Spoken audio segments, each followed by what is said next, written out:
Bapak Ibu sekalian yang ada di rumah, mari kita datang kepada Tuhan. Kita memperingati hari kematian Tuhan Yesus. Kita mau datang kepada Tuhan karena salib Tuhan telah menebus dosa kita.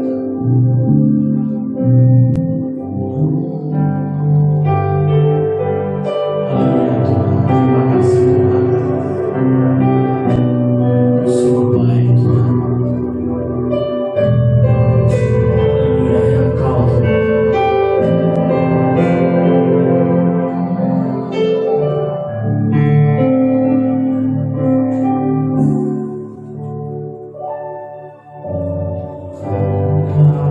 Tuhan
kematian Yesus Kristus, marilah kita mempersiapkan diri dan hati kita untuk memperingatinya.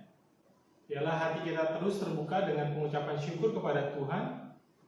Dan sebentar kita akan mendengarkan kebenaran firman Tuhan. Mari kita buka hati dan kita berdoa. Bapa kami yang ada dalam kerajaan surga, kami mengucap syukur pagi yang indah ini yang sudah Tuhan beri bagi kami. Di dalam kami memperingati kematian Yesus Kristus Tuhan kami. Biarlah melalui pendengaran kami mendengarkan kebenaran firman Tuhan, Engkau memberikan kekuatan, Engkau memberikan kelepasan, kelegaan, sukacita, damai sejahtera dalam hidup kami. Dan biarlah hidup kami terus terfokus kepada Kristus. Demi nama Yesus Kristus kami berdoa dan mengucap syukur. Haleluya. Amin. Puji Tuhan, pagi hari ini tema firman Tuhan adalah pandanglah salib Kristus. Pandanglah salib Kristus. Marilah kita membuka dan membaca teks firman Tuhan di dalam kitab Injil Lukas pasal 23 ayat yang ke-33 sampai yang ke-43 tentang Yesus disalibkan. Ketika mereka sampai di tempat yang bernama Tengkorak, mereka menyalibkan Yesus di situ dan juga kedua orang penjahat itu, yang seorang di sebelah kanannya dan yang lain di sebelah kirinya. Yesus berkata, "Ya Bapa, ampunilah mereka, sebab mereka tidak tahu apa yang mereka perbuat." Dan mereka membuang undi untuk membagi pakaiannya. Orang banyak berdiri di situ dan melihat semuanya. Pemimpin-pemimpin mengejek dia, katanya, "Orang lain yang selamatkan, biarlah sekarang yang menyelamatkan dirinya sendiri. Jika ia adalah Mesias, orang yang dipilih Allah." Juga prajurit-prajurit mengolok-olokkan dia. Mereka mengucupkan anggur asam kepadanya dan berkata, "Jika engkau adalah raja orang Yahudi, selamatkanlah dirimu." Ada juga tulisan di atas kepalanya, "Inilah raja orang Yahudi." Seorang dari penjahat yang digantung itu menghujat dia, katanya, "Bukankah engkau adalah Kristus? Selamatkan dirimu dan kami." Tetapi yang seorang menegur dia, katanya, "Tidakkah engkau takut juga tidak kepada Allah? Sedang engkau menerima hukuman yang sama. Kita memang selayaknya dihukum, sebab kita menerima balasan yang setimpal dengan perbuatan kita. Tetapi orang ini tidak berbuat sesuatu yang salah." Saya ulangi, tetapi orang ini tidak berbuat sesuatu yang salah. Lalu ia berkata, "Yesus, ingatkanlah akan aku apabila engkau datang sebagai raja." Kata Yesus kepadanya, "Aku berkata kepadamu, sesungguhnya hari ini juga engkau akan ada bersama-sama dengan aku di dalam Firdaus." Bicara mengenai salib Kristus, bicara mengenai kematian Kristus. Apakah signifikansi dari kematian seseorang?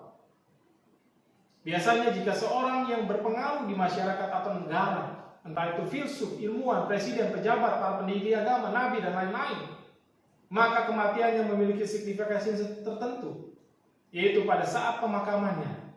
Banyak orang yang melayat sebagai tanda ikut berbelasungkawa. Atau mungkin juga kematiannya memberikan dampak langsung kepada masyarakat di sekitarnya, melalui teori-teori yang diajarkannya ketika dia masih hidup. Tetapi semua signifikansi tersebut bersifat sementara saja, karena berorientasi pada hal-hal duniawi. Namun, ada kematian yang memberikan signifikansi luar biasa dahsyat yang bukan hanya berorientasi di dunia ini saja, tetapi juga di dunia yang akan datang. Kematian siapakah itu? Jelas, kematian ini bukan kematian seorang pendiri agama atau nabi, tetapi kematian dari pribadi Yesus Kristus.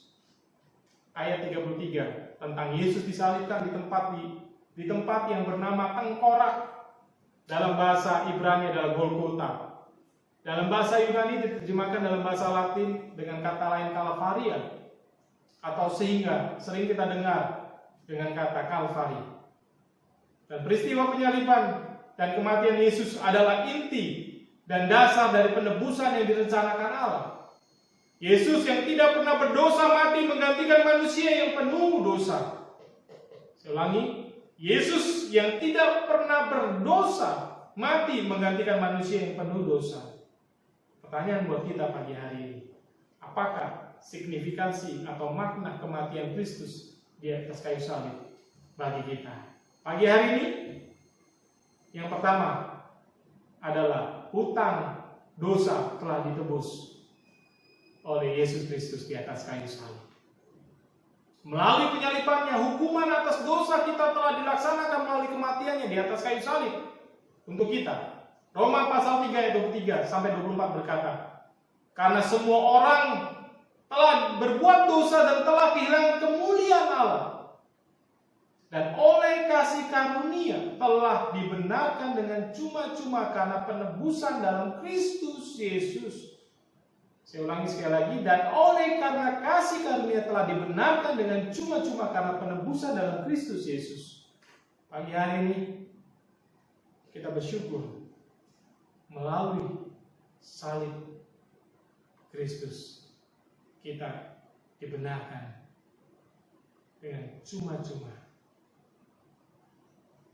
Kita telah ditebus melalui darah Yesus yang telah tercurah untuk kita sekalian di atas kayu salib. Pagi hari ini, ketika kita datang pagi hari ini, marilah kita sungguh-sungguh hidup kita, bahwa hidup kita telah ditebus oleh Yesus. Yang kedua, makna yang kedua mengenai salib Yesus adalah bagaimana pekerjaan iblis telah dihancurkan. Pekerjaan iblis telah dihancurkan. Dosa mau tidak mau berkaitan erat dengan iblis, karena iblis adalah bapa pendosa. Tetapi tidak berarti kita dapat mengkambing hitamkan iblis sebagai alasan kita berbuat dosa. Kita berbuat dosa karena kita dengan mudahnya ditipu oleh si iblis. Iblis terus mencobai manusia. Bahkan para nabi pun tidak luput dari pencobaan tersebut. Sampai Tuhan Yesus pun, iblis pun nekat mencobainya. Mengapa iblis mau mencobai Tuhan Yesus? Karena ia tahu bahwa kedatangannya ke dunia ini untuk meremukkan kuasa iblis. Tetapi ia tidak menyadari bahwa yang dicobainya itu bukan manusia biasa, tetapi dia juga Allah itu sendiri. Menjelang kematian Kristus pun, iblis tidak segan-segan mencobainya. Terlihat dalam ayat 35 sampai pasal 35 sampai dengan yang ke-39. Yaitu, ada banyak orang yang berdiri di situ dan melihat semuanya itu. Pemimpin-pemimpin, prajurit-prajurit, salah satu penjahat yang ada di salib bersama dengan Yesus Kristus. Dengan mengejek, mengolok-olok, dengan berkata, orang lain dia selamatkan jika ia adalah Mesias. Jika engkau adalah raja orang Yahudi, selamatkan dirimu. Bahkan mengunjukkan anggur asam kepadanya. Apakah Kristus Yesus menyerah? Tidak. Ayat 34, dia telah berkata, Yesus berkata, ya Bapa, ampunilah mereka, sebab mereka tidak tahu apa yang mereka perbuat. Kristus telah menang atas pekerjaan iblis, telah menang atas dosa, ketika ia telah menyelesaikan karya penebusannya melalui kematiannya di atas kayu salib. Buat kita pagi hari ini, sadarilah bahwa Yesuslah yang telah mengalahkan, menghancurkan pekerjaan iblis ini sendiri. Dan buat kita pagi hari ini, mari kita menang atasnya bersama dengan Yesus. Yang ketiga, makna tentang salib Kristus untuk kita terus memandang salib Kristus, yaitu kuasa maut dikalahkan. Kuasa maut dikalahkan. Roma pasal 6 ayat 23 katakan, upah dosa ialah maut. Maka semua manusia pasti menghadapi maut atau kematian. Kematian mengakibatkan rasa takut dalam diri manusia.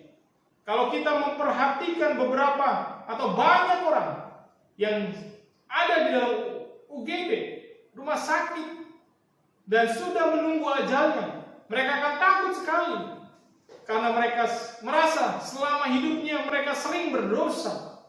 Dan aneh juga manusia itu. Selama hidup tidak merasa diri berdosa, tetapi mau menjelang ajal, langsung tiba-tiba sadar dosa. Dengan kata lain, kematian menyadarkan kefanaan dan keberdosaan. Manusia baik secara langsung maupun tidak langsung, mereka menyadari bahwa kematian itu adalah titik kritis manusia. Pertanyaannya, bagaimana jalan keluarnya? Sedangkan mereka yang tidak di dalam Kristus akan mengalami kematian dua kali, yaitu kematian fisik dan kematian kekal. Terpisah selama-lamanya dari Allah. Lihat apa yang dinyatakan Yesus kepada salah satu penjahat yang disalibkan di sebelahnya. Ayat yang ke-40 sampai dengan yang ke-43. Tetapi yang seorang menegur dia, katanya, tidakkah engkau takut juga tidak kepada Allah, sedang engkau menerima hukuman yang sama? Dan dia berkata, Yesus, ingatlah akan aku apabila engkau datang sebagai Raja. Kata Yesus kepadanya, aku berkata kepadamu, sesungguhnya hari ini juga engkau akan ada bersama-sama dengan aku di dalam Firdaus. Istilah Firdaus dipakai untuk menunjukkan surga. Dan perkataan Yesus mengajarkan dengan jelas bahwa setelah kematian, orang yang diselamatkan akan langsung ke hadirat Yesus di surga. Jalan keselamatan hanya kepada Yesus. Dan dia sudah mengalahkan maut di atas kayu salib. Untuk itu, Yohanes pasal 3 ayat 16 berkata, karena begitu besar kasih Allah akan dunia ini, sehingga ia telah mengaruniakan anaknya yang tunggal, supaya setiap orang yang percaya kepadanya tidak binasa, melainkan beroleh hidup yang kekal. Buat kita pagi hari ini, dia menang atas maut. Buat kita, mari kita datang kepadanya. Dia akan memberikan pengharapan untuk hidup yang kekal di dalam hidup kita. Mari pagi hari kita datang dengan rasa ucapan syukur kita kepada Tuhan. Dan sebentar, tidak hanya kita mendengarkan kebenaran firman Tuhan, mari kita renungkan sejenak. Sebentar kita akan melihat tayangan video untuk kita sekalian, untuk kita tambah lagi, untuk kita dekat dengan Tuhan. Dan juga kita mau meresponi firman Tuhan dengan tayangan video yang sebentar kita akan dengar atau lihat bersama-sama pagi hari ini. Kiranya memberkati kita untuk kita sekalian.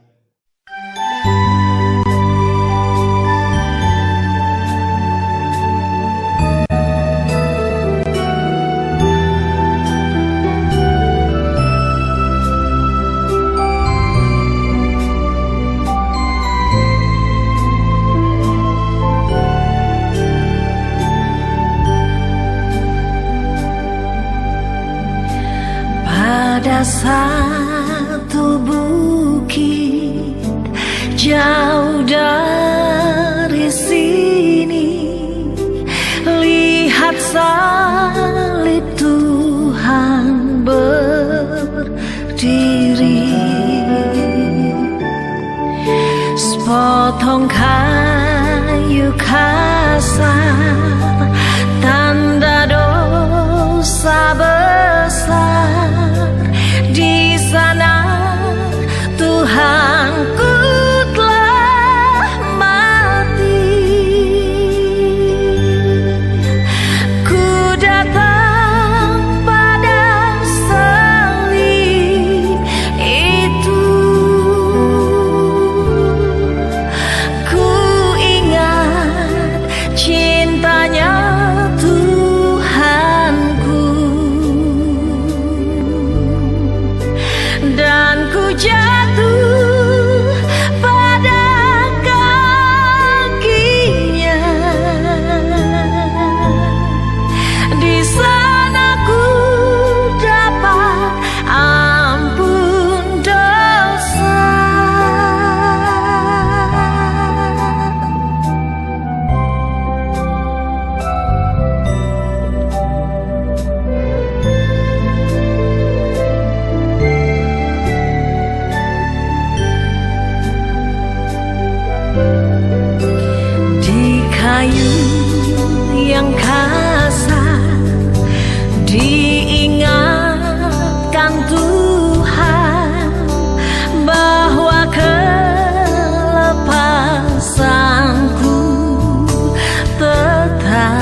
sudah melihat tayangan video, kiranya menjadi berkat bagi kita sekalian.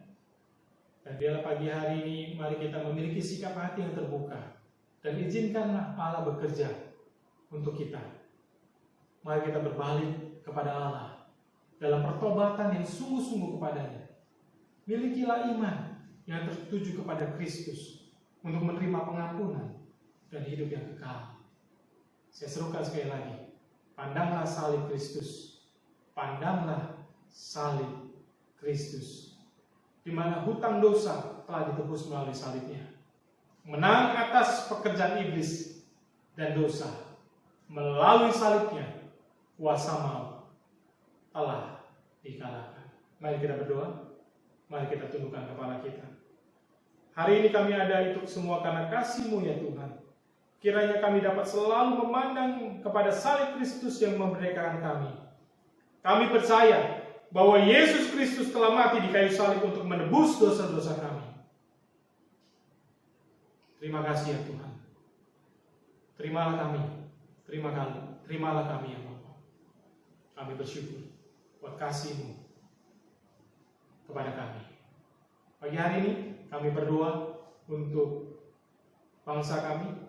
Kami berdoa untuk Bapak Presiden bersama dengan seluruh staf yang ada, baik yang tertinggi sampai yang terendah. Tuhan menolong, Tuhan memberikan hikmat. Biarlah Engkau yang menjagai, Engkau yang memberikan kesehatan kepada mereka ya Tuhan. Kami juga berdoa buat para dokter dan seluruh tenaga medis yang ada Tuhan. Perlindungan Tuhan ada pada mereka.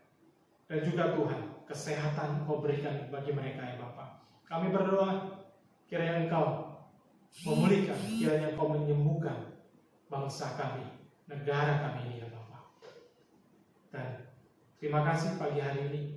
Dan biarlah Engkau terus memberkati kami, memberikan pertumbuhan di dalam iman kami kepada Kristus. Dan nama Tuhan dimuliakan di dalam hidup kami. Dan di nama Yesus kami berdoa dan mengucap syukur. Haleluya. Amin. Yeah.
Mari kita angkat kedua tangan kita di hadapan Tuhan, kita untuk menerima berkat buat kita pada saat pagi hari ini.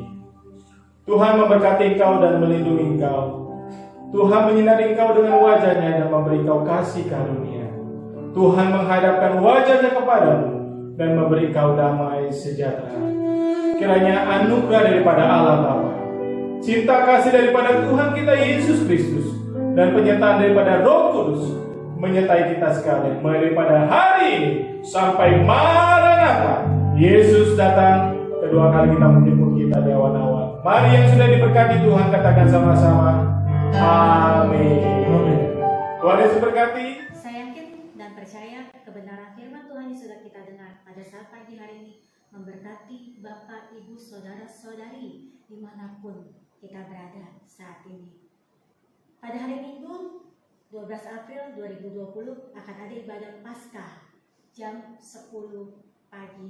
Biarlah kita tetap setia untuk mengikuti ibadah tersebut. Untuk Bapak, Ibu, Saudara-saudari, teruslah setia di dalam memberikan persembahan dan persepuluhan dengan memberikannya